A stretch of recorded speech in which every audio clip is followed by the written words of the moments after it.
Hello everyone, so here I am on live again. Another week has gone by so fast. Time just flows, doesn't it? And yet we know time is not passing. So I'm just going to wait till some of you are here and telling me that you were here, and then you can see me and hear me. It should be okay with the technology, I trust. It always takes about a minute or two of waiting till I came on exactly on the dot at 9 a.m. here in Australia. So let's see who can make it. People are still asking me how to tune into the live session, so I'm always kind of describing it. It's very easy. You just come to the group site, as you know, and you click on my name, and that takes you right there. Sometimes it comes up automatic, but if I hadn't been on and you're already on Facebook, then you would need to refresh your browser, and then that's when you say, okay, so Gabriel here, wonderful, I'm glad, thank you for confirming, and thank you for joining me for another session. I've been just, it's always nice to know when I know for sure that somebody's here, so thank you. I've been just explaining, how to join the live.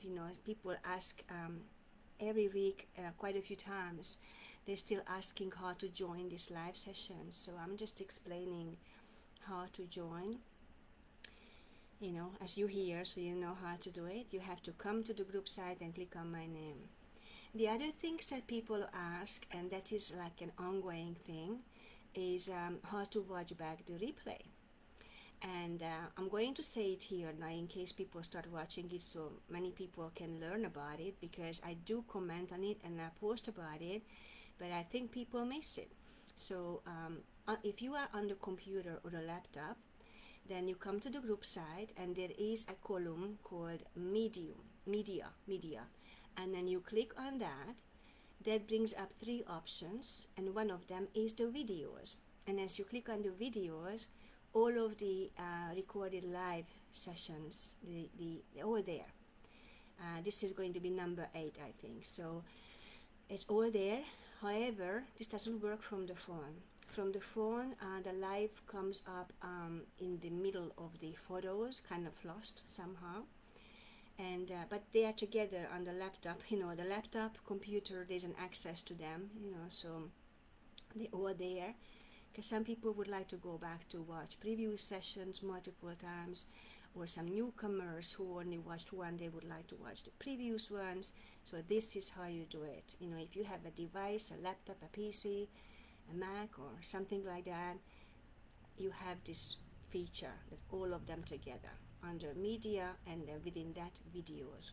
I actually even took a picture of it and a snapshot, and then shared it with a group member who asked, but that's enough of the technical side of it. So let me see, there's nobody else here that I can see. So we're just going to center ourselves, like we always start this way. And I'm going to read out loud a couple of short passages by Robert, and that always takes us into that atmosphere, makes us available, open and receptive, which we would like to be, to get benefit out of the session. So let us get centered, whoever's here, and I'm just going to go to the passage, and a quick silence, little silence, and there will be a longer meditation at the end, the I Am meditation that I have reserved, which will be nice. It is by Robert Adams, so we will enjoy that. Alright, so this is a post I put up not long ago, and this was called You Have No Personal Life. It doesn't matter what situations you are going through in this life. Whether you are experiencing good or bad, riches or poverty, sickness or health, these things are totally irrelevant. The idea is to take your mind off yourself, your little self,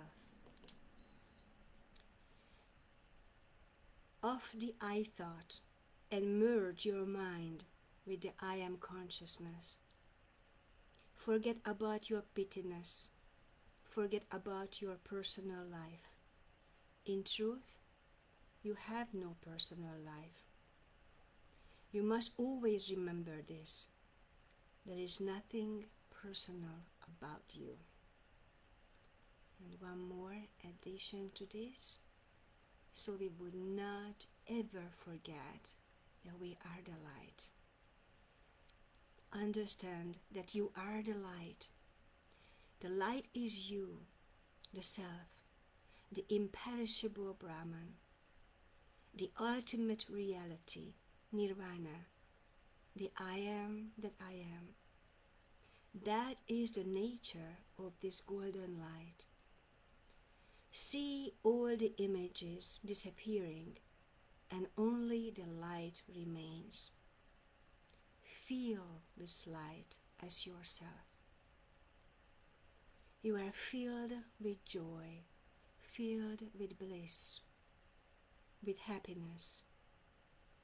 You are now the true self, and there are no others. Feel this deeply. Feel this bliss, this love, this joy pulsating within and without you. All of your past has been wiped out. There never was any room for a past or a present or a future. There is just the one mighty self expressing itself as consciousness, and you are that. So let us stay in the silence with this now for a couple of minutes, opening ourselves up, leaving all preconceived ideas, judgments, and come, so to speak, naked, like a newborn, not knowing anything, in that childlike innocence, open and receptive, sitting, listening in the silence.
Alright, so I have opened my eyes and I don't see anybody else here, so this might be a quieter session, but I appreciate your presence, Gabrielle, who is here, and I'm sure others will watch it if they cannot be here at this time.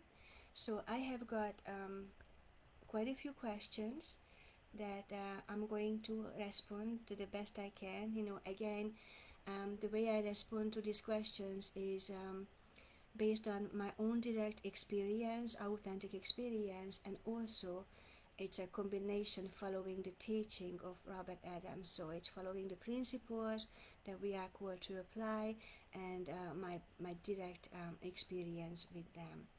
So we're gonna go to the first one, and then see how we do with time. I would like to go through, perhaps actually there was a request that we talk a little bit more about the four principles, so we can cover that a little bit, see how we do with time. So which one shall I start? We have got quite a few here. So um, what I would like to start with is how critically important at this time of our unfoldment, being in this group, that we don't allow the mind to confuse us, confuse itself actually, because it can only confuse itself with so-called other teachings and other ways of leading to the awakening, because as we all know, this Advaita Vedanta is the most advanced one. It is really truly for mature souls who are mature beings who are able to take this last stop teaching, and because it completely wipes out of all of humanhood, basically leaving nothing.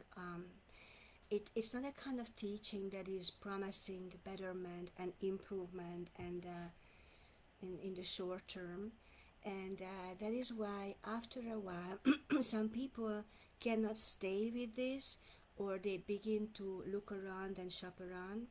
But remember how Robert defined the three categories of the people who are so-called seeking enlightenment of self-realization, and one of them is the seekers, who basically embark on this path and they just gather knowledge, they learning, and they're going from teaching and teachers and all over the place.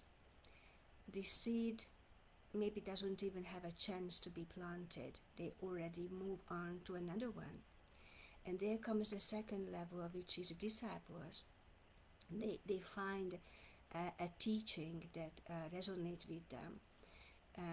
But then they still shop around, they still go to other teachers presenting that same teaching.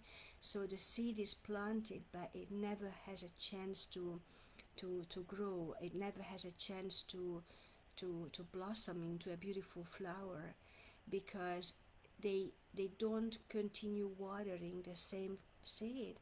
They go to other places.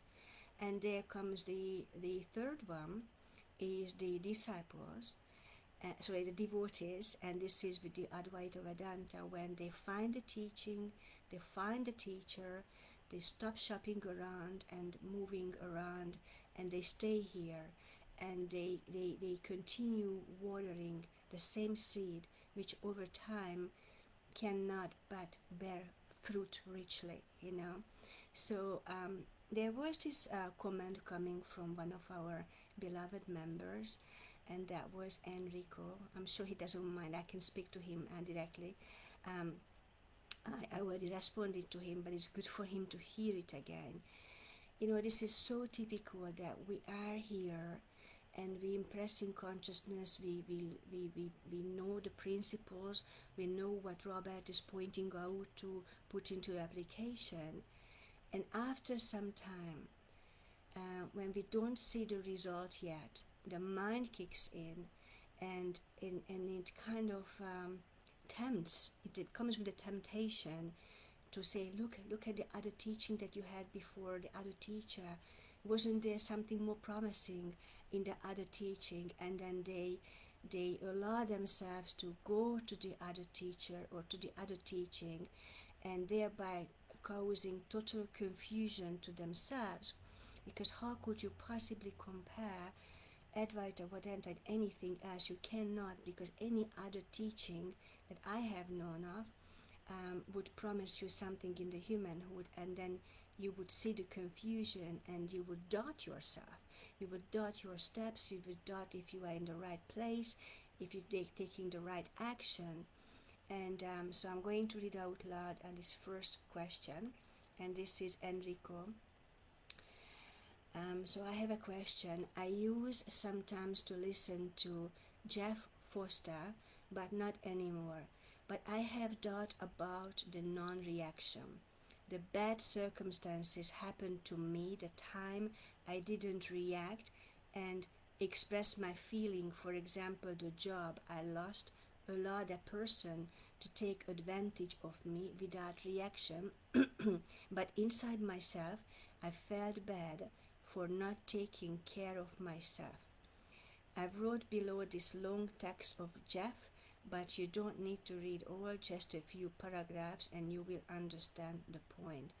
Now, Jeff Foster is, I'm very familiar with the teaching, with the teacher and the teaching.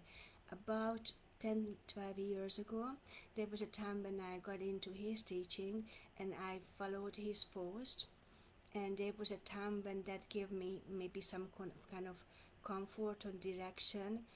However, as we advance on the path, anything but the non-dual teaching is not the ultimate, and after some time it feels that way, that it kind of wears off and you just want to move on.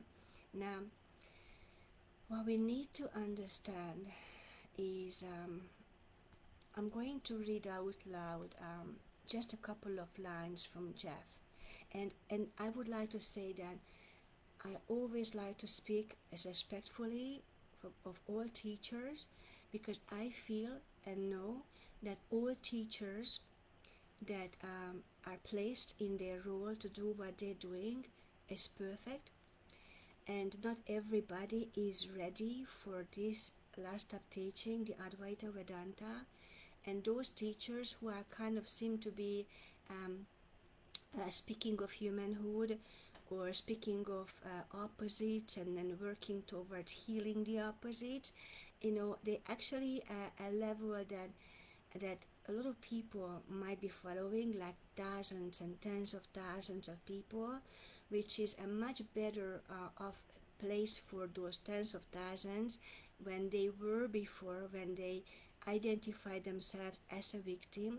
So it is growing for them, and I feel like these teachers are making a kind of preparing, this level of unfoldment. The people who are there are being prepared for where we are right now, because if we are really really honest, it does take an advanced state of consciousness to be able to embrace and live by Robert's teaching. And just even to mention, when the way he talks about karma and preordainment, it can be quite shocking to someone, the realization who felt all their lives that they have been in control, and with the right words, right affirmation or visualization, or the right attitude, they had control over their life because they believed they had a life. Whereas this teaching tells you, you have no life on your own at all.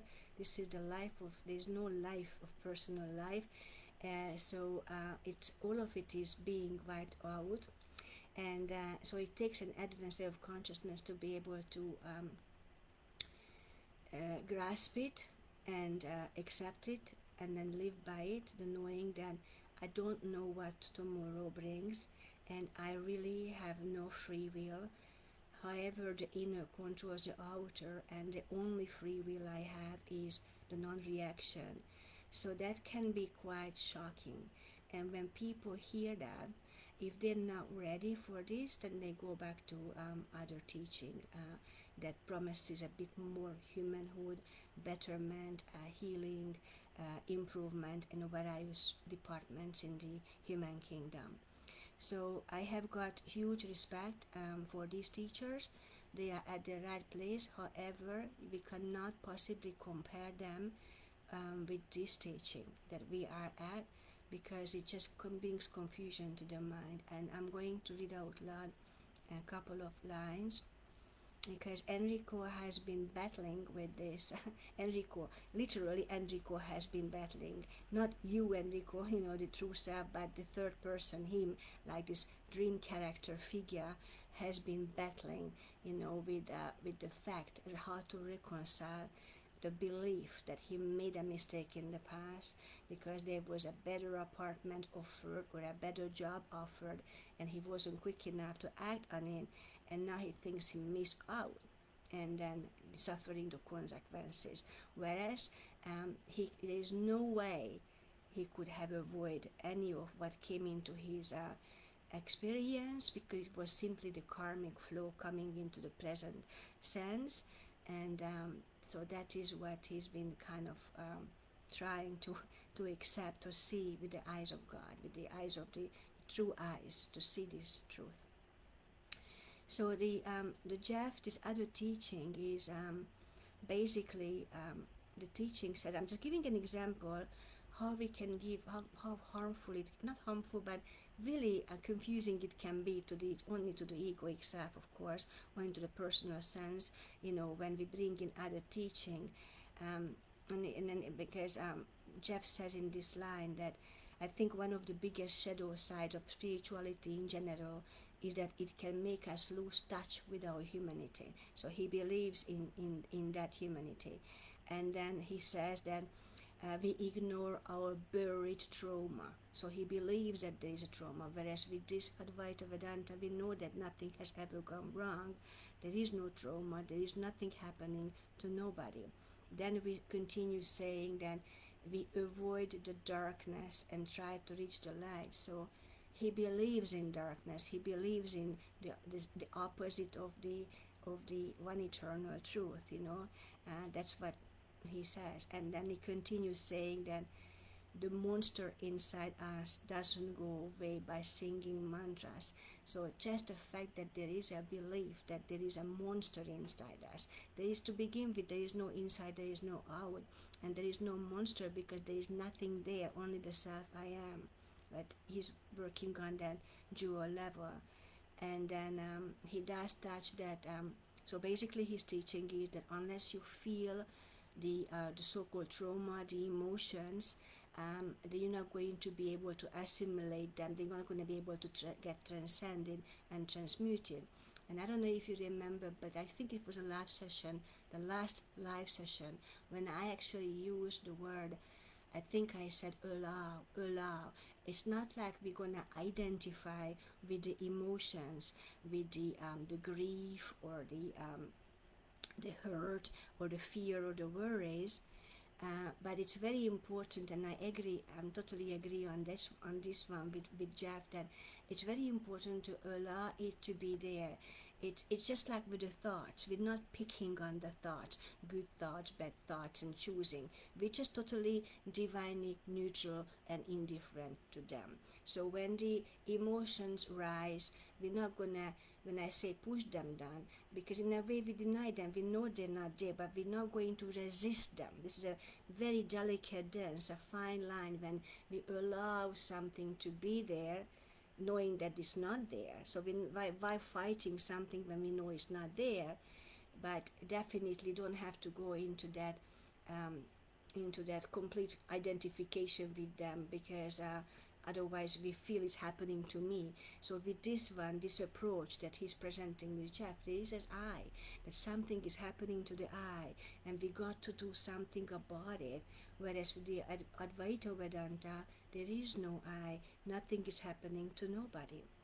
Then he continues like, oh, trauma, when faced, it heals us. So there's a belief in a trauma, there's a belief in the need of healing, whereas in the deepest sense, healing is revealing. Healing is revealing the ever-present perfection, the wholeness, the completeness, the fulfillment that is always already here. Nothing to heal because nothing has ever gone wrong. And then he continues that when not faced, then it will drain us, it will hurt us. It's the same as little me. It will hurt me, it will drain me. So there's a belief in the little me. And then the last line from him, we want to heal and we want to be whole. So the approach is beautiful, but our approach here is that we are already whole.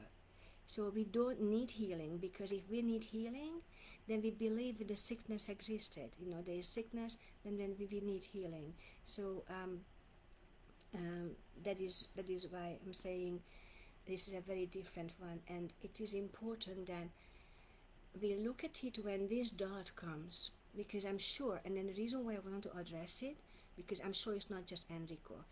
When things get tough in the appearance world, or we feel responsible for family members or outcomes and all that, and then there's this fear just comes like, oh my God, I need to do something about it, because if I don't do something about it, then everything just fall apart and all that. So then we need to remember the basics, and this is why it's good for us to go through the 4 principles today, the basics, the essence of this teaching. So it's not complicated, but that's what we are keep into awareness, and not to let ourselves confuse with other teachers. At this point, we are to be the devotees. We planted the seeds. We are also diligent in a way of totally devoted, literally devoted to that one truth, to that one self, and we're not going to be getting intimidated, or we're not going to be allowing ourselves to get doubtful, and go and look at other ways, other teachings. Maybe if I go back, maybe if I follow that, then I will be better off. And if we do that, maybe we will be better off, but it will not be long term. It will be a short term betterment, because this is what is need to be seen very clearly, and I trust everybody here hearing it. The biggest, greatest gem that Robert is offering is the dissolution of the I, the annihilating of the I, because it doesn't matter what. If we go to other teachings, and they might help us heal the so-called condition or the issue, other conditions will pop up, because as long as we're here in this world, in this dualistic world, there will always be something coming, always be something popping up. But if we deal with that one thing, removing the viewer, or seeing that the viewer of the problems, the seer of all this is not even there, then with that, everything disappears. And then it doesn't matter what this world mind represents to us or suggests to us, there will be no one to respond to it, to react to it, so it will fall away. That's the only way to kill the mind, and to rise where we truly are, out of this world into the eternal now, is by dealing with just that one. We're not dealing with 100 conditions and treating 100 conditions. We're just treating only one thing, and that is the I who sees the conditions, and no other teaching offers that. Every other teaching, you will have to always deal with another problem, another condition. But if we can just get this is freedom, this is joy everlasting, if we can just get that. So once I explained this to Enrico, there was an understanding about it, and everything was put back into the right perspective, and he recognized that this was just a temptation from the mind, wanting betterment, improvement, but so when we are in this teaching, this Advaita Vedanta, we're not looking for short-term resolutions. To really know and experience and enjoy that real, the true real, when we are beyond both the opposites, then we really have to rise beyond both the good and the bad. So we must not desire the good or the bad, either conditions, but sit and rest in the eternity, which translates itself as the perfection, as the harmony, the peace and the joy. But we're not to desire that, because as long as we desire the opposite, we're gonna have the opposite of or the unwanted, we're going to have to experience the opposites. There's no way around it. The only time that then it can be more permanent establishment, this joy, this peace, this harmony, when one has risen beyond the desire to experience either of them. So only the mature souls, the mature beings can stay here, because they will not be able to bear the challenge of not seeing, perhaps short term, in the short term, not seeing betterment or upliftment. So we just have to bear it, that this is the way it is. So this is why teachers like Jeff and others are great. They're preparing that crowd to come to this level, which is the last step. So I trust that you found it perhaps beneficial, my pointing, because I feel like it wasn't just Enrico experiencing that. Other people, it comes to other people as well. When we go into time in our head, and then we're not seeing the result that we expect to see, then we tend to kind of leave our nest, where the seed is planted, and then open another one, and then we wonder why never any fruit comes into full blossom, because we keep shopping around. So I think that is all I wanted to say in this one. So perhaps we have the understanding we are whole being already. So then there was this this post that I put up a couple of days ago, and it was about this acquiring the three virtues before self-realization, and that is the development of compassion, humility, and service. And then I also put up another post that was about karma, that karma and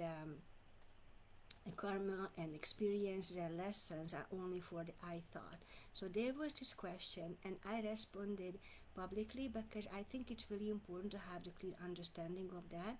So that's why I brought it here as well at the live. And this was the question. In a post subsequent to this one, Robert says you need to acquire three virtues prior to enlightenment. But here it says there are no lessons to learn. In some posts like this, he says there is no you and nothing to learn. And then in the other post, he says you have to do or practice certain things. It's a little confusing sometimes. So again, and I said this before, I'm going to say it again, we always need to keep in awareness that Robert is talking to various levels of consciousness, degrees in our unfoldment. Some members are just starting the sadhana practices, it's perfectly alright, whereas other ones who've been doing it for years, it might be naturally falling away, so they're not going to do sadhana anymore. But for us to see that clear distinguish between this, what is a lesson, and what is what this member meant by learning a lesson and then not learning. The three virtues, that are put up is not something that we learn. We can't learn compassion or humility or service. It is something that develops within our being and attributes this divine quality, if we are to say it the closest possible can, because virtue always sound dualistic, but you know what I mean. So it can only be developed within our own being, like have this compassion, have this reverence for everything is just oneself, or have the humility of not to argue, not to try to win a point, not to react, or to give oneself to service, like to serve the good of all, like the whole humanity. And that can only be it cannot be learned. It's not something you open a book, read a text, and then there you are, you have it. You slowly, as the dissolution to that which is not the personal sense is taking place, dissolution in that direct proportion, the expanding the self into infinity, eternity, the true self. With these three attributes kind of develop and grow. And so, but it was very important to understand, and there is a request I talk about karma every time, so I'm just going to mention this.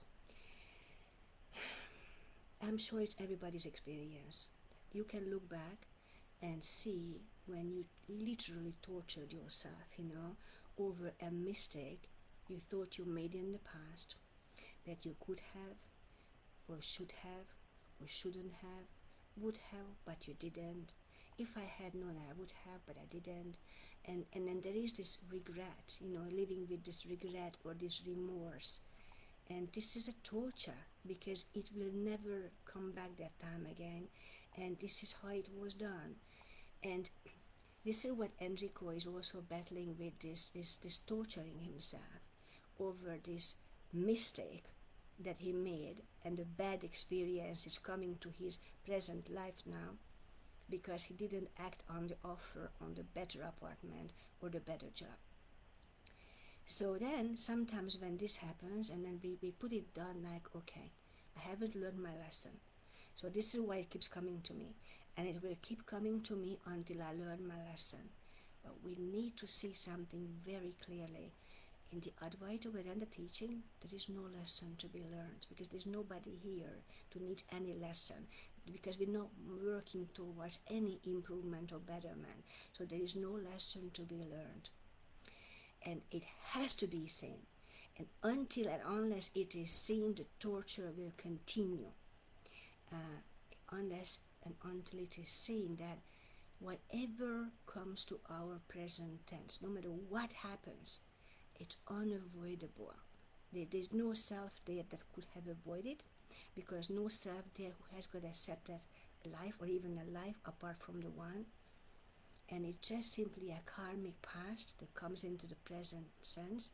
And the one who feels tortured, and the one who feels remorse and guilt and everything is but the mind. Because what is the mind is an accumulation of thoughts, and that is what makes up a personal sense. That is all there is to do with the personal sense. It's thought. So the torture is only on the level of the thought, because there is nothing else. There is no person, there is no life, there is no substance there, So, and it has to be seen that there is no lesson to be learned. So we have this choice. Let me just go back to this to this line, like I was going to say something here. So we have this. The only choice we have is not to react, and then when there is no reaction, then we don't have to go back to it again. But there's definitely no lessons to be learned. So if we don't see it, if this is not seen, and I can't even say if we don't see it because there's no one to see this by, it just simply has to be seen, then we forever will identify as the victims of our circumstances and finding faults and guilt and remorse. Again, it goes down. This is the beautiful thing about this teaching, that it's so simple. There's only one thing we're going to do in this teaching, and the annihilation of the I that sees all this, which is not existent. And again, it's a gradual unfoldment, and a lot of the times I'm seeing in the members that there's so much operation on the mind level, trying to understand things. It's never going to happen, because the mind cannot possibly grasp it, cannot possibly understand this. So, but as we hear something like this with openness, and maybe the faith is here, and the mental acceptance at this stage, but at least there's a resonance. There must be a resonance there. And then as we take that in the silence, and during the silence, in the silence, it will be revealed, it will be confirmed, in its own time. So it's a very important one to see there's no lessons. Because if we believe that there are lessons to learn, then we're going to continue operating and functioning on that belief. No lessons to learn. There's a divine helplessness here. Karmic past is coming to present tense. It's not a life of ours that is progressing at all. Totally not a life. I was never born. The second principle, I'm the unborn self, which we're gonna get to. So I think I covered that. And I trust we're still on. I'm just asking because usually there's so many comments here by now, but I'm not seeing any other comments, just Gabriel. But you can always call me. I've got my phone turned on in case any issues with the live session. We get disconnected and I don't see or something, so that's all good. Alright, so we covered this one. Okay, here comes Michelle. Michelle says one question or one statement, very simple. I am attached to my house. How do I reconcile this? So Michelle is one who we got to meet last time, the last session for the first time. Hi Michelle, if you're here watching or you watched the replay. And Michelle is someone who didn't look for awakening or self-realization.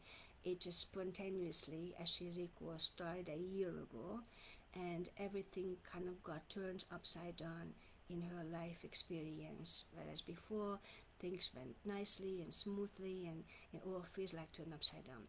As it would, as the human castle is beginning to be demolished and crumbled down, or the previous coping mechanisms and then the way we functioned, the we, the I, the little self, is being broken down, because it has to. And then so you're I don't know a lot about your situation.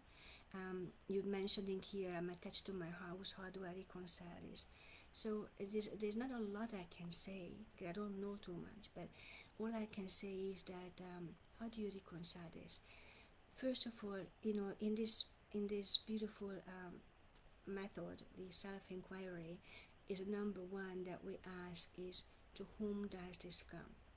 To who is attached? Who is attached? Because we're always trying to find the source of the I.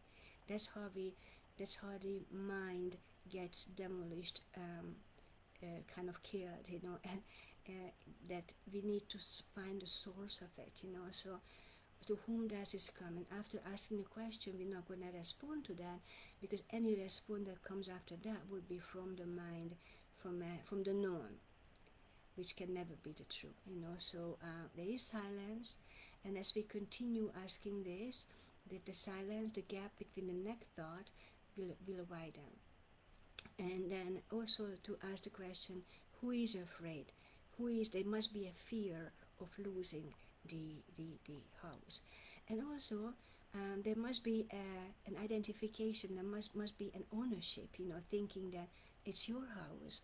Now in the human world, in this world, we have got titles and then ownerships, like it's my car and my house and all that. But as we move into spiritual life, we know that there is nothing that I have, and nothing that belongs to me, because first of all, there is no me, and there is nothing that belongs to me. I don't have anything. Everything that there is belongs to the one. There is only one. So we own nothing. It all belongs to the one. So how do you reconcile this? You begin to see that this person who is attached is not you.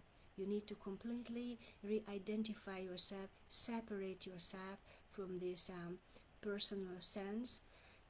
You look at yourself as if you're looking at a third person. It has to be like a third person, even though there's no person. It's not you. It's the character in the dream, given a name to it, called Michelle. It's got nothing whatsoever to do with you, because you were never born. You are the unborn self, and so you need to kind of begin to witness, at this point in your unfoldment, you're taking the role of the position of the witness, that in your present this comes up, but this is not you, none of it is happening to you, and it won't happen overnight. The witness and the deepening of this one develop gradually, but you gotta start somewhere, so this is how you reconcile it. It's not yours. None of it that disturbs us is ours. Us, there is no such thing as us. We cannot be disturbed. The true I cannot be disturbed. Anytime and every time there's a disturbance, is always to that personal sense. And you separate yourself.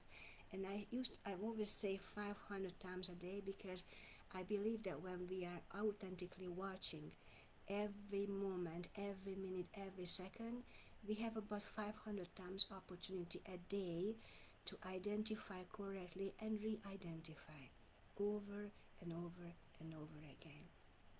So I trust that perhaps that answered your question. So I can move to the next one. And that is Mecca Wega. I trust I pronounce your name all right. And you asking, how would you become calm when you are suffering from physical pain, for example? Okay, yes, you absorb the pain and you don't let the pain to become you, because I am not the body. So this is a difficult one, I know, because I myself, in this incarnation, there has been a lot of karmic flow coming in the form of sickness of this body, which has got nothing to do with mind. There's a lot of pain, and it is very natural that we want to feel no pain. We want to feel good and we want to feel better. So first of all, you say, how would you become calm? First of all, you don't become calm, because there's nothing that the person can do. You're in a completely different realm where you're witnessing and watching this whole thing. You're not becoming anything, because you already are the peace. So you are kind of in a different dimension, identifying yourself as the self who is untouched, unaffected by any and every sickness like that. So you're not in the realm of the pairs of the opposites that can take place. That's the first one. We beyond all that. We beyond the mind, beyond the body. The body is a projection of the mind, and you inquire. We always inquire, to whom does this come? And there is nothing wrong, with taking medication, and do whatever we need to do for the body. Robert always says that. The only one thing we're not allowed is to react mentally. The body can act, there can be pain. It's okay if we take painkillers or anything that we feel would relieve that intensity of the pain, if we need to do that. But mentally, we must remain the epitome of peace. That the mentally we must remain the one to whom this is not happening. And this leads me to something that is so startling, and I just wonder if we have ever caught this vision, because this is also the key.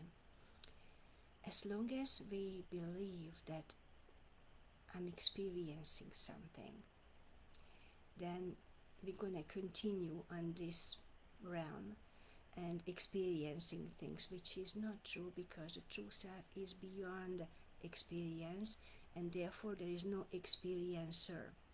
So again, there has to be a re-identification with this one, completely removing ourselves from that, and just know that I am not there. I cannot have the problems, I cannot have the sickness, because I am an unborn self, and anything and everything perceived in this world is by the emanation of the mind. Anything and everything that the five senses testify to is coming out of my mind, which means is not real, is not true. If it's coming out of my mind, then it is not happening in the realm of the self. And when this is caught, this insight is truly caught, that I cannot call an experience, even a good one, as long as I continue calling, I had that experience, I had that nice one, and I'm gonna continue to remain in the jewel world and going after experience after experience. However, when this concept of experience or experiencer is annihilated in the mind, which is not, then I I don't like the word become, but that is what Robert used as well, describing the four principles. The first one, you become omnipresence. We become omnipresence. We already are in the absolute, but only then it will be our living, again, dualistic word, experience. Nobody experiencing, but it will seem that way when we are the omnipresence, and that's when all of the needs, or everything is spontaneously, easy, and effortlessly met. Because wherever the presence is, fulfillment is. And where is the presence? Everywhere. So it is wonderful to know that no matter what I'm looking at, the door, the bird, everything is coming out of the mind. Everything has got no existence. Everything has got no ego, no cause. So it just goes down to that. If that is so, then the sickness cannot be happening. The problem cannot be happening because it's not happening in the reality. So it's a process, but this is how we kind of reconcile this or realize this or move through this. I'm just going back to this one now. So how would you become calm? You take the attitude resolutely, with that unwavering, unshakable attitude that I am not the experiencer of the sickness, of the pain. I'm not experiencing, and I'm not the experiencer, period. And just watch that. That is the way, the right approach. And then as we do that consciously and constantly, then something will be felt within the heart, like peace. Even though there might be pain, there will be a distinction and a separation of felt from the so-called earthly experience and the one that is just aware of it all. So that is what I can say. It's a tough one, but let us practice gratitude at all times. Grateful for all of the things, being grateful for whatever comes to our present sense, because nothing is here to hurt us. Everything is here to serve us, the so-called good and the so-called bad, especially the bad, when it looks like it. They're here to wake us up. And in my unfoldment, I grew the fast. There was the fastest and the deepest growth took place in the presence of the opposite, when there was a lot of seeming unwanted sensations or occurrences, situations, is when in the presence of the opposite is when I get to always choose, whether I react or not. That's the only choice, and just always staying as the self. That is the way we make or break the whole thing. We make our bed or we make our hair, so we don't have any control. However, we do have that, and that's the only one we have. Take it as an opportunity, any and every sickness like a blessing in disguise, even though it's not real, and it can only happen it only seem to happen in the so-called mind, which is not in this world. We take it as a blessed opportunity. Everything. There's nothing against us. How can be something against us when omnipresence is all there is? Omnipotence is all there is. Omniscience, and I am that. That's one way to remember at all times. So I'm just looking here. Alright, everything's still good. So we're moving to the next question. There's a couple of more. I'm just going down. So this was Mukesh. Hi Mukesh, you asking me how to empty out. Actually, you didn't ask me. I saw the question in Becky's post, and I thought this is the way to answer it here. It might be beneficial for others as well, like how to empty ourselves out. How do I empty myself? Because, we hear the pointings from Robert, become empty, become nothing, and then you wonder, okay, I want to abide, I want to follow the principle, but how do I do that? How do I do that? And the way to it is you don't really empty yourself out, because you as a person cannot do it. Um, emptying out is basically whatever comes to your so-called unfoldment or the daily experience. You don't resist anything, you'll allow everything, and then you just know it's not there. It's only it's only coming from the mind. This conscious acknowledgement or remembrance that anything that comes into this so-called experience in the world is coming from the mind, and not to identify with any of that, and not to react to any of that. That which is not you will fall away automatically, spontaneously, on its own accord.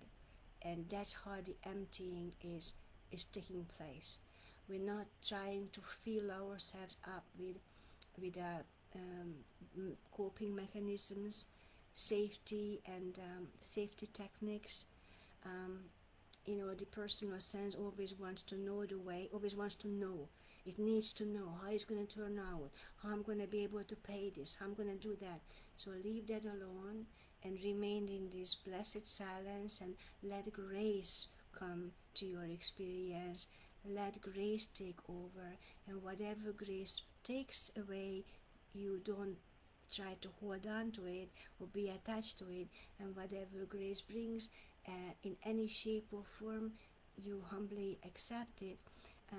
So you basically just become divinely indifferent and lovingly detached from this world. You're not here. And by that witnessing and knowingness, everything unlike itself falls away. But you cannot fall away the true self. Only that can fall away, dissipate, dissolve, which was never aligned, never your true self. So when we want to fill ourselves up with knowledge or techniques or any kind of safety, even to holding on to a friend because there's a fear to be alone, is adding to ourselves. And then when something or someone wants to fall away, just let that happen. That's how you empty yourself. You're not doing it, you're allowing it to take place. Perhaps an answer to the question. And now the next one is, okay, we only have got two more. Gabriel, yours coming up again as well. I left it last again because I would like to read a little bit about it, Brahmana Maharishi as well. So I left that last. And so here we are, we're still on. I'm back to my email. When I'm back to my email, I'm not seeing the screen. So Marina Bellina is responding to a post that I put up, and the post was, whatever you see in your life right now, good or bad, is the result of your thoughts and your beliefs. It has no other reality. It is not permanent. Ponder this. So that has brought up a lot of questions in people. And sometimes, I actually must say to you that these posts come to me.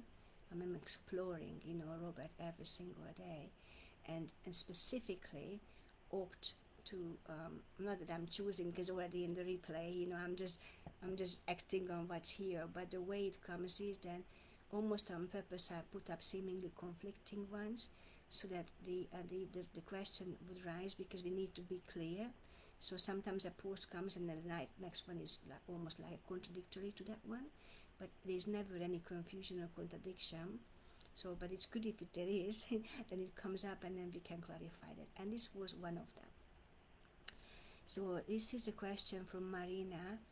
This is exactly what happens when I do self-inquiry in a serious and deep way. Then something always happens that makes me afraid and freeze. For example, someone gets sick, or has bad days or makes their days difficult. They change their way of behaving. They look like other people. It seems crazy, but that's how it happens. I take a step back in self-investigation because I am afraid something will happen, especially to my children. I am sincere in my self-investigation and would like to continue. If thoughts come out of the false self, is it possible to change them? How can I handle that situation? It all becomes so unreal. Alright, so there's quite a few things to touch on this one. First of all, what comes out almost like a red flag every time I am can look at this and when I think it's wonderful it comes up, and it's good for you to see it as well. When this comes, that makes me afraid, or I am afraid something will happen, we must know where we are speaking from and who we are speaking as. It's okay if we are speaking as the personal sense, expressing a concern, as long as we are so deeply aware that we know it is a personal self speaking. It is the egoic self speaking. Because would the self, the capital self, would ever report anything on the fear? And I feel it's very important to see that. So we're just pausing for a moment and to see that, can you see that there seems to be an issue and the personal sense is reporting on that? Because only that one feels threatened. But it is somebody behind that all to whose awareness this whole thing comes. And this, you know what I mean? So that is the real you doesn't know anything about it, but the personal sense is reporting it. So this is the first thing we must do, or we are invited to do, is inquire to whom it is scary, whom gets afraid, who is afraid that something will happen, and always trace that eye back to the source. Could it be my real self? Could it be? Could it be? And if not, then who is this I? We know there is only one. So could then the problem be real even? So that's one thing. The other thing is that, as we know, Robert is pointing all the time about thoughts, that not to change thoughts. We're not. You're asking if it's possible to change the thoughts. Well, you can change them if you want to, deliberately, but that's not going to make any difference, because good thoughts or bad thoughts are just as illusion. It's just thoughts. They just got nothing whatsoever to do with reality. So in this teaching, we're not trying to swap bad thoughts to good thoughts. That's not the way to handle them. The way to handle the situation is first of all discover to whom this appears, who is afraid, and then who is feeling this way. The handling the situation is not to react to anything that the mind reports. Now, I must say that this is an unusual one, and I completely hear you, and I'm taking it in, and it's kind of interesting to witness that every time you do self-inquiry, you perceiving a change in the so-called other, and to your perception or your experience, it seems that way, that every time you do the work, then somebody from your household, from the immediate family member, seems to suffer a negative consequence of it. So something this is I have not seen before, or I have not heard before. I must say it's kind of new to me, so I'm just hearing it, and there's not to this aspect there's nothing much I can say, because I never come across of this. I just if anything, there might be a belief system operating underneath it all, that if you do the work, there could be the egoic self again being afraid that if you do the work, then it will no longer be able to control you or run the show, and then it kind of creates all this negative scenario, putting a break on your practice, putting a pause on it, like you're afraid to continue. Like, the further we go on this path, the more this, and Robert says this, I know, I heard it a few times, the further you go on this path, the more terrified this egoic sense of self seem to be. It's going to lose its control, so it's fighting for its life, and it's going to do anything and everything to keep your attention, to pull you down. But this you is the personal you I'm talking about, because that's the only one that can be pulled down, the only one that can be confused, and then this is why we got to so deeply separate ourselves from that person. I've got nothing to do with that. And if that person seems to be confused or fearful, it has to be watched from a deeper place, that is not who I am. That is who the dream character is. And this has to happen 500 times a day to completely over and over re-identify and know that it's all coming out of the mind. It's not who I am. It's not who I am. So let me see if anything else I can say on this one. So I think this is how you handle it. Like, it's not you. The fearful one has to be watched from a deeper place. It's not you. Now, while you say, okay, I'm gonna watch it, but I still feel the fear. I know that, like I still feel the fear. I'm still trembling, and I'm still afraid if I continue the self-inquiry, then something bad will happen to my family. And first of all, everything that will happen to your family this afternoon, tomorrow, next week, next month, next year, is already happened. So whatever is coming to your, even to the future sense, is already past, because everything is passed to the self. So it's like a delayed broadcast, coming to the present sense, because this world is finished. The only reality is the eternal now, which encompasses past, present, and future. The world is finished. Everything is finished. I don't know if you watched the previous sessions. We went into great detail about it, that everything is recorded in the movie, coming to your present sense, present tense. So, present sense. So, it's already done. So there's nothing to be afraid of. Nothing to be afraid of.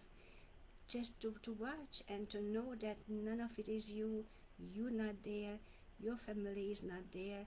Just like you're not there, they're not there. You haven't been born, they haven't been born. And this is something that you need to kind of go through a few times until it takes root in your awareness, like a more groundedness. And then after some time, it becomes so real to you. From within it gets revealed, the reality of this, that you don't have to go through these contortions every time to trace it back and then to whom this comes. But until it takes root, the reality, then you're gonna do that. This is the way to do it. And just be mindful that the egoic self, the mind, will use anything and everything, any temptation, anything to pull you back. But this you is the personal self. Personal sense of self, because there is no person to pull you back into this word identification with problems and duality and all that. So I trust that this has answered your question. And then okay, actually there's two more questions, but in the order now comes Gabriel. I'm just checking everything is still good here. Oh, it's a long session again, but maybe not as long as last time. Always depends on the questions, how many questions we have. So, okay, the next one comes. Gabrielle, so you said, I have a question. Here's a question. Is the fourth state of consciousness, Turiya, the one in which we remain when we recognize that we are our true self? Embodying the state of Turiya is equivalent to recognizing ourselves as one with Brahman. ourselves in complete samadhi. Is this our highest possible state of evolution? Just as we have nothing to seek or achieve because we are already our true self, even without knowing it. We are always in the state of Turiya, even without recognizing it. Is that so? Can you talk about this state of consciousness? So yeah, I'm very familiar with all four states. The Turiya was something I haven't heard Robert saying anywhere at this stage, but maybe he said it somewhere. But doesn't mean the question is very valid. So thank you for asking. I did read a little bit about it because of out of curiosity of if anything deeper is revealed about this topic than what I am aware of. And I found something nice, and I'm going to read out loud that paragraph by Ramana Maharishi from this book. I'm just coming back to the video. Yeah, here we go. It's a BSUR. He talks about this Turiya. But let's just go back to the line. So before going to that, what I can tell you is Ramana says, and this is what I heard, and also Robert talks about these four states. Like there is really not four states, but it's only one state, the real state. And when one is in this Turiya level at the fourth state, the ultimate state, so you know there's nobody can remain there, because I think the way you put the question is that in which we remain when we recognize. So what needs to be seen very clearly here, that there is nobody remaining there, because you either the still the separate sense of self evolving on the spiritual path towards that, or you are the Turiya. Not that you are at that level, but you are it. And in that case, it would not be reported. It wouldn't be even said. There would be only silence. So if for example the question is being asked, then I'm not in Turiya. I'm still considered to be that person, not calling you personal self, I'm saying that sense of self who is moving towards, by the look of it, towards that state. There is no in between, because when one is in that ultimate, purest state, then it is the silence is so complete that there is nobody to say even a thing, nobody to even acknowledge it. Now, I know Robert and Ramana also talks about it. I have not seen anybody who is able to stay in that state. I mean, not in my current incarnation, I'm saying. I definitely am not the one who is able to completely stay in that state. So I think we come in and out. Like they achieve this state and they stay in that state. But again, when that state is hit, nobody is really speaking of it, because there is nobody left to speak of it. And that's why nobody can remain in that state, because there is nobody there. There is just that state, and that is the Turiya state. And answering your question, if that is the highest level, that would be absolutely the highest, because it goes back into the before time, before the unborn state, when nothing ever happened, and the Alpha and the Omega mean no beginning, no end. Everything, the circle comes close. Everything is just completeness, wholeness, and that's the ultimate state. That's the ultimate state. So I don't know if it answered your question, but this is my input about it. So then there was one more question which I'm going to ask and respond briefly, and then we can touch on the four principles a little bit. And I don't really want to make it a very long session, because I know it's hard for people to concentrate for 2 hours. And I did reserve that beautiful meditation at the end, which I feel is more important than too many words. But we're definitely going to cover some. So here's the next one. Lakshmi Kant said, "Sorry, I didn't get this. Ramana Maharishi once said that during death, the mind takes away the prana, breath, and leaves. The question: the collective karma from current and previous birth decides where we are today, and how does the past karma places one in the current birth? Only realization breaks out of karma. How can we be sure of it? Does it become obvious after one is realized? So non-reaction, as we know about the karmic thing comes, we are to move into the timeless realm where karma cannot exist. As long as we are in time, the karma is coming to our present sense. However, as we zero down in that center, the eternal now, that unborn state, the eternal now, then there is no karma can come. So that is one thing. The other is that obviously, as we stop reacting to circumstances, as there is no more reaction to circumstances, conditions, then it just falls away, because there is no person there, no entity there reacting. So when the suggestion seems to come from the world mind, there is nobody there to receive it, so it just falls away automatically. Now the other thing is you're asking, how does one is placed in the current birth? Like in the deepest sense, there is no birth. Nobody is placed in the current birth. The egoic sense of self believes that it was born and there will be a time of disappearance when it will die. But as we identify correctly, I am the unborn self, so I am not placed in birth.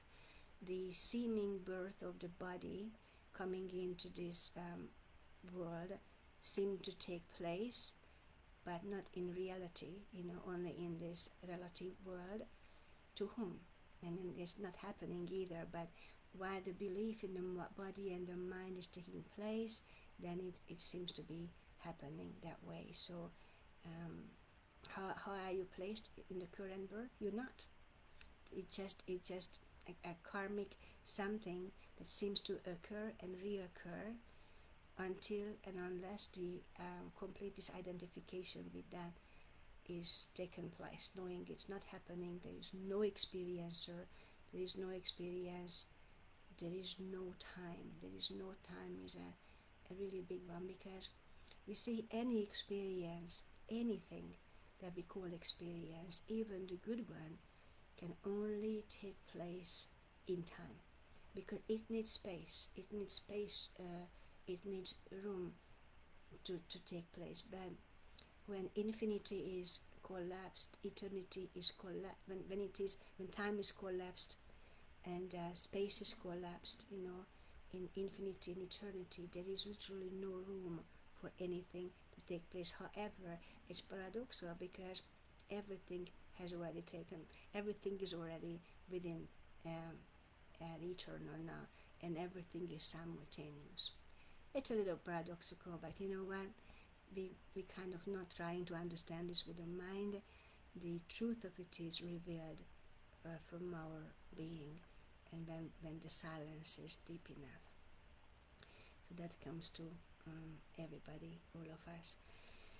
So I think this is what that was, and then I'm just going to have to get out of this email for a moment and see what else do I have here. So honestly, we kind of touched it, so maybe I'm just going to recap it with my own words really quickly. And there might be a time when there's not that many questions, so I can elaborate a little bit more on these 4 principles. I feel like the number 1 is so crucial, because if that is not caught, that is not understood, that everything is an emanation of the mind, then we got nothing to build on. That has to be the number 1 to be understood. And Robert always saying that every single morning it has to be acted upon, it has to be practiced. We cannot casually um, move towards these principles, we have to do them in a way that we have to cause uh, the mind to, we have to cause this, take it into consciousness, because if we don't, it's not going to happen by itself. So we wake up in the morning, and the first thing is happening that we are completely tuned into the world mind, like an antenna. It's broadcasting its mesmerism, all the collected fears, the concerns, everything is just like an antenna. It's just being broadcast. And there is a way to nullify that to ourselves, is to completely separate ourselves from it. The minute we wake up, we gotta do it right away, or else we going to fall for the effect of it, as a person, unless we remember very quickly that everything that the five senses testify to, everything I see today, everything I feel today, there will be a feeling and a seeing, but I will not experience it. I was never born. I am not there. And everything is an emanation of the mind.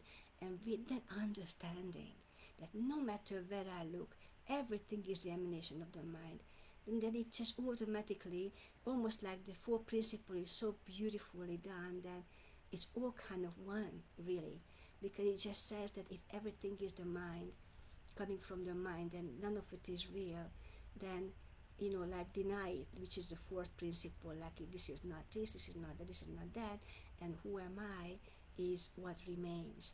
And what remains after everything was taken is nothing, but that nothing is the everything. But without the first one to be deeply established, grounded and rooted in our being, the understanding, we will be reacting to conditions, we will be feeling circumstances, because we will be believing in the reality of the conditions in this world. That's why the number one has to be like such a fertile soul, such a deep understanding. Then we can build on that, and knowing that I was never born, which goes hand in hand. I am the unborn self before time. Nothing has ever happened to me, and this is not complete. The principle, the identification is not complete until we include everybody, in this realm. We include everybody, knowing that my daughter wasn't born. It seems like I gave birth to her, but it wasn't born. There is no person in the street, there is no person in the neighbor, nobody has been born. It's all a cosmic illusion. It's happening in the so-called dream, seems to be happening in this state, while the level of the mind is operating, functioning, but I am not at the level of the mind. I am not the mind, I am the self. Now, once this has been brought into conscious awareness, it's important to kind of pause for a moment and feel into this, feel into it. Robert emphasizes with every principle that I must understand, perceive, and feel.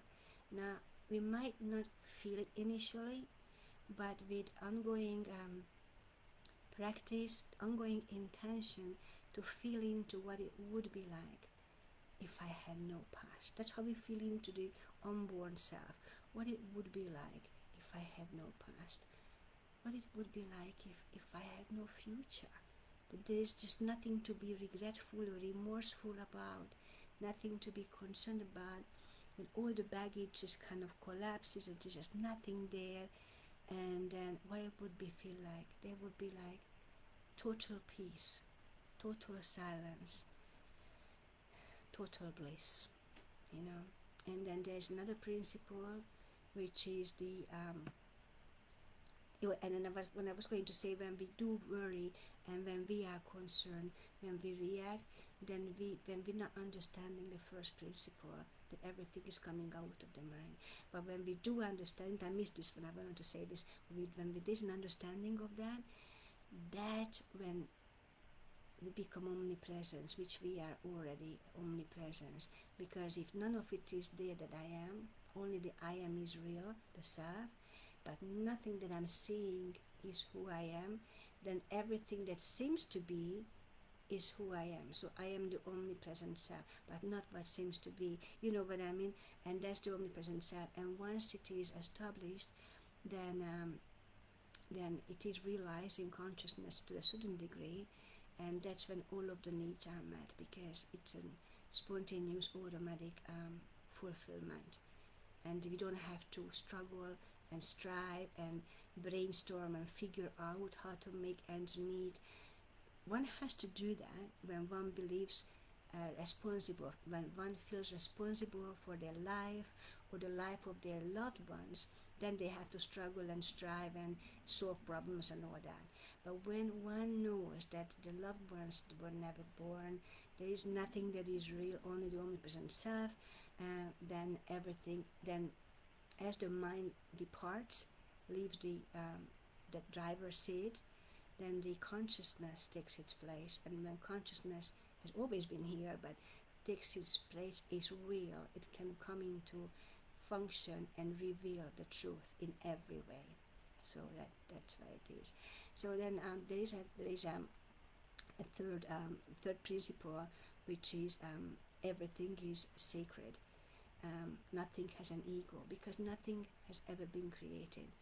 And this is another big one. This is why other teachings cannot possibly be compared with this one, because I think every other teaching believes about the creation.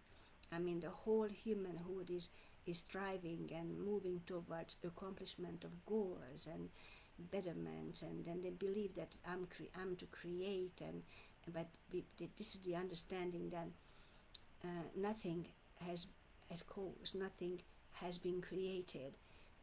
What seems to be created in this world is all the illusion at the level of the mind, but nothing has a cause. And creation only starts with the thinking process, because thoughts become things. So there is no cause for anything, but the cause and the effect starts with the thinking. When there's a thinking starting, then it seems to come into effect.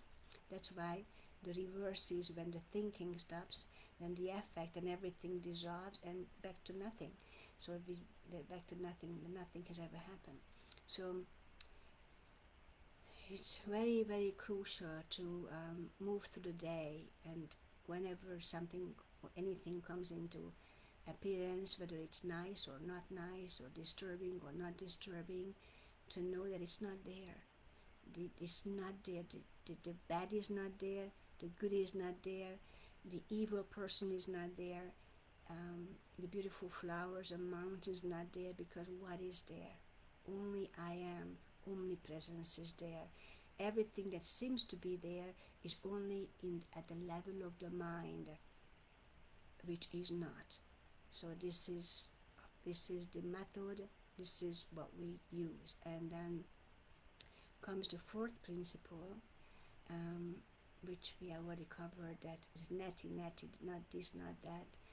And then but these principles only really needed when there's a belief in mind and body. Then one applies the principles. But when the mind-body identification falls away, then the principles fall away. There's just absolutely nothing. Nothing has ever existed. I don't exist as a separate self. You don't exist. Well, I exist as bliss consciousness. So I exist so eternally that there is no birth, there is no death. I have always existed, and I was always exist. And that is true for our loved ones, and even the ones who departed from this earth plane. But they never existed as we thought they existed, like a life coming into form.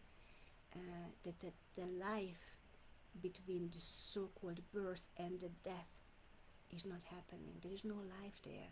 There's just absolutely nothing. And somebody has a lifespan of 80 years or something.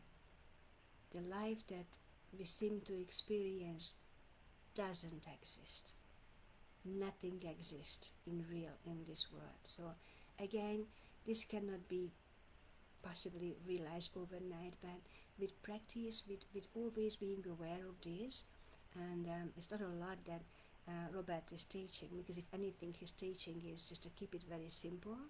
um, the truth is very simple. These are the few pointings, and as we put any sadhana into practice, you might find that after a while, I don't know, I'm just not doing it. I want to do the practice and I just cannot do the practice.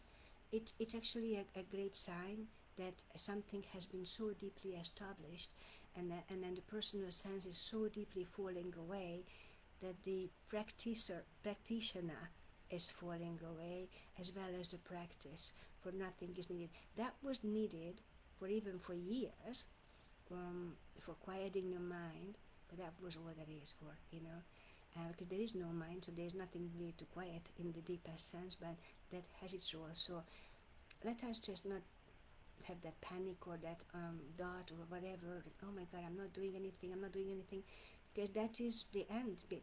There's nothing that needs to be done. So it's a pretty interesting one. So let me see how we am coming back to the group site now. Alright, so 1 hour 30 minutes, great. It will be a little bit shorter. So I trust we have covered, I didn't go into as full detail as I was going to with the 4 principles, but we covered them anyway. We covered them even while me answering the questions, they got covered. So now, at the last part, the next 15 minutes or so, I would like to take us into this meditation, this I Am meditation by Robert that I came across this week, and I posted a little bit about it, but it's a bit of a deeper version of it, to go deeply into that I am presence. And so there will be a bit of a longer gaps in silence, because I actually would like it longer silence, but I wasn't sure how the group would welcome it if they just no speaking happening here by silence. But I feel that would be wonderful to do it that way. So I'm going to do this guidance, but spacing it out really slow, and just sit in the silence at the very end. So just a little bit of water after speaking so much. And so I'm just gonna have to bring it up because I said it is guided, so I saved it somewhere here in my email, the last bit. Okay, so let us get centered again, and let us remember that I don't know who else is here. I'm only seeing one comment, but probably more than one person here. So our beautiful presence is here, our energy, our awareness, the one self is here as combined as one. Your presence is appreciated and felt, and thank you. So we are starting this now, and this will be about the I Am, as Robert's teaching, that we're focusing on the breath. So make yourself comfortable, really feel this.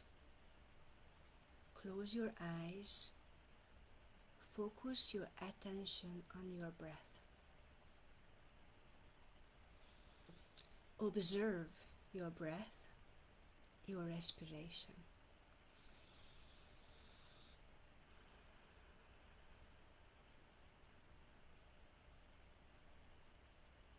Do not emphasize your breath, just breathe normally, but observe the feelings of your body and the feelings that you have in your body.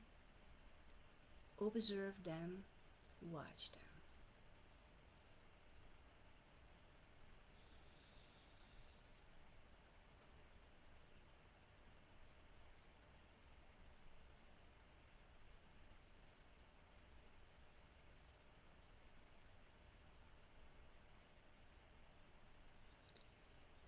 You are not a witness to your thoughts and your bodily feelings.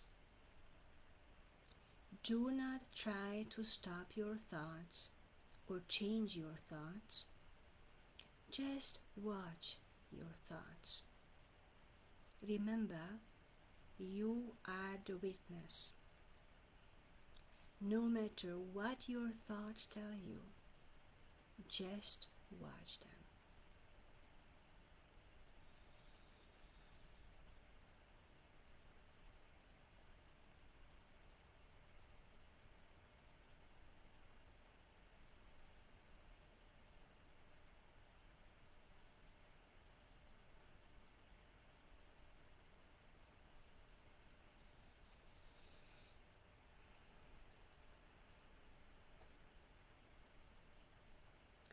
Now, ask yourself, what is the source of the witnessing?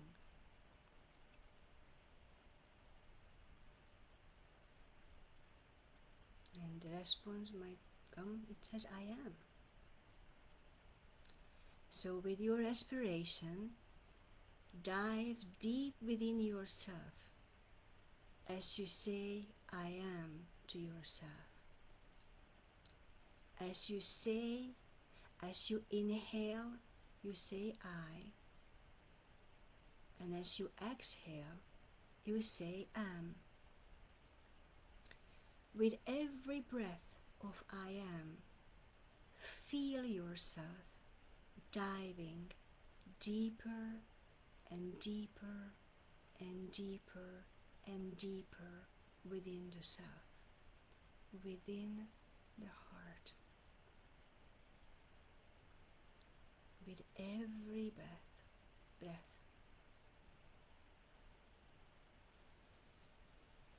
Inhaling I, exhaling am.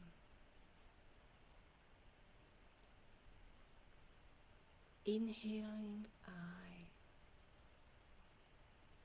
exhaling am. We might notice that the thoughts come less or even stop, as it is concentrated now to focus on only this. Inhale, I, exhale, am. We continue this in the silence until I speak again in a bit.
With every breath, with every I and every am, you are going deeper and deeper and deeper than you have ever gone before. Transcending your thoughts and your bodily functions, your mind, your samskaras, your karma. It's all being transcended. It's all being transmuted. And it's turning into nothingness.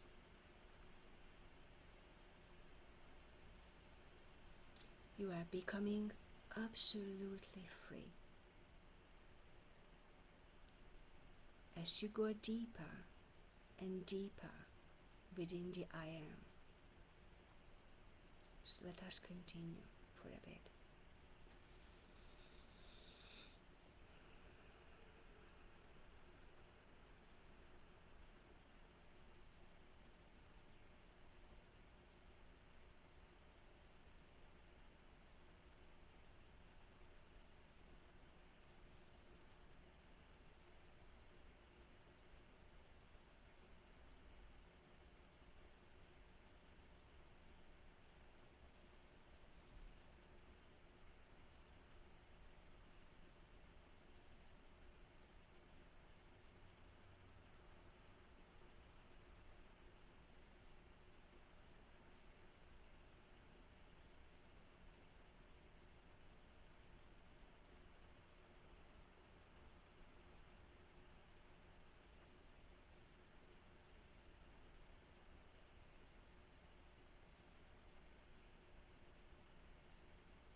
Inhaling I, exhaling inhaling I, exhaling deeper and deeper and deeper. The world is disappearing, everything is disappearing. There's just this big nothingness, emptiness, which is the everythingness, everywhere. I am.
So perhaps we are feeling very deep and very silent now, and if so, we are welcome to stay there. As soon as I hit that silence, it came to me that I didn't do the reading. I'm sorry, Gabrielle. I was going to give you that complete, full response to your question, and I thought it would complete it with that reading by Ramana Maharishi, but perhaps it's not right to go back to it. But you know what? I can. Why not? Why not? We're in the deep silence, so it is about that fourth state anyway. So we are pretty deep, and it hit me in the silence that I didn't cover it. So just a couple of lines on Ramana's input on this fourth state, the ultimate state. There was a question from someone: is Samadhi the same as Turiya, the fourth state? Samadhi, Turiya, Nirvikalpa all have the same implication, that is, awareness of the self. Turiya literally means the fourth state, the supreme consciousness, as distinct from the other three states, which is waking, dreaming, and the dreamless sleep. The fourth state is eternal, and the other three states come and go in it. In Turiya, there is the awareness that the mind has merged in its source, the heart. Although some thoughts will stay on, and in the senses are still somewhat active, in Nirvikalpa the senses are inactive and thoughts are totally absent. Hence the experience of pure consciousness in this state of intense and blissful. So this was just the addition I wanted to add. So because we were heading towards that blissful ultimate state when there is just nobody to remain, nobody to experience, I am that I am. And that is true in this divine instant, in the absolute. So one more thing I like to add, only that if ever there is intense mind activity going on, for some of us. It has worked for me very well, this I am meditation, because we're speaking the first name of God, I am, and as we focus on our breath, the thinking just broken, the thoughts are kind of dissipate very quickly.